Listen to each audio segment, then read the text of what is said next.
Doc, nabalitaan natin na naisauli yung 65 billion. Nabalitaan niyo ho ba 'yon na naisauli yung 65 billion na previously ay nakuha sa PhilHealth?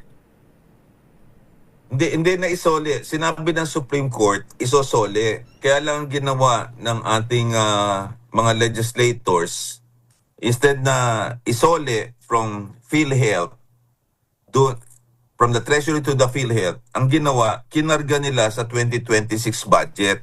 So ang nagbayad pa rin, taxpayers' money. So kinuha mo, kunyari, sabi ni President Bongbong Marcos, ito, may sobra kami sa DPWH, isoli na yan from Treasury to PhilHealth, September 21. Hinintay pa ng government na lumabas yung December 5 decision ng Supreme Court. So akala natin, isosoli yan from Treasury to PhilHealth. Hindi. Kinarga po yan sa 2026 budget. Sa mga tuwid, wala silang binayaran.